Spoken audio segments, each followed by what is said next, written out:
Rest easy, Michigan. We now have a woke Gretchen Whitmer. She frowned on protesting when you wanted to do it because you wanted to go back to work or provide for your family. It's dangerous. You could make people sick. Until there was a crisis, at least in their minds. And to leftists, when there's a crisis, we know this, there's an opportunity. And so a police officer in Minneapolis, Minnesota, put his knee on the neck of a man and killed him. And because of that, Michigan has to change the way we police our communities. Or worse, defund the police altogether. But we'll get to that in a little bit. Gretchen Whitmer found the time to protest in Detroit and violated her own social distancing orders. Not only was she less than 6 feet away from others as she was wagging her fingers at people to do that, but she removed her mask to speak. She went on MSNBC and she said she wore a mask, quote, the whole time, which was a lie. During another stop on her national media tour to become Joe Biden's running mate, good thing coronavirus dried up, right? She spoke to The Root, which I would describe as a black power website. And the reporter brought up a protest a couple weeks ago that saw armed protesters inside the Capitol, which is legal, by the way. No laws were broken. So Terrell Jermaine Starr asked this. I just want to ask you, what are your responses specifically to the defunding police campaigns? Yeah, so, the spirit, as you just articulated, is really about reprioritizing and rebuilding communities, not just policing. Can you believe that? Let's just state what I think she's really saying. She believes the Michigan State Police would kill black men if they, quote, stormed the Capitol. Let's play that again. I just want to ask you, what are your responses specifically to the defunding police campaigns? Yeah, so, the spirit, as you just articulated, is really about reprioritizing and rebuilding communities, not just policing. Will she say anything to get the nomination? Will Joe Biden say anything to win the election? Have they no shame? But let's get back to Detroit and the protest that the governor participated in. She violated her own social distancing order. She removed her mask to speak and was shoulder to shoulder with other people from around the state. She was potentially spreading coronavirus around the state. Precisely what she fearmongered about just a couple weeks ago. So the Detroit News asked Whitmer's office about the apparent or obvious hypocrisy. Tiffany Brown, Whitmer's spokesperson, claimed the Unity March didn't violate her executive order because the order states, quote, nothing in this order shall be taken to abridge protections guaranteed in the state or federal constitution. That includes the right to peaceful protest, Brown told the paper. Do you see what's happening here? This is classic gaslighting. Confusing people, getting them to doubt reality, getting them to doubt what's in front of their own eyes, the evidence in front of their own eyes. So Michigan, seems to me we need to get more creative. Do you want to go to church? Organize a protest in the sanctuary. Want to gather in a group of more than 10 people? Just do it in the name of demonstrating for one of Gretchen Whitmer's pet causes, and she'll leave you alone. But what's really going on here? Where does all of this end?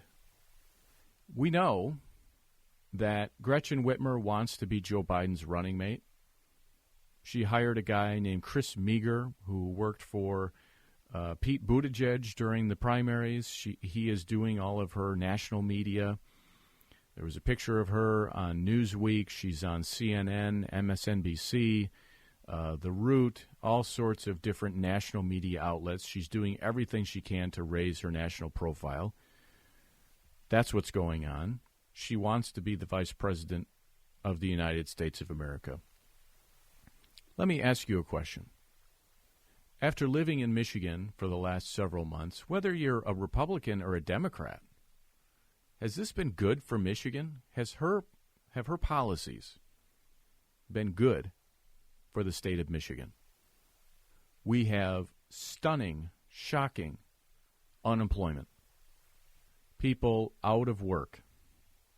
We also have this situation where people who are out of work are on unemployment and in many instances are getting paid more to not work than to work. This is not a sustainable situation.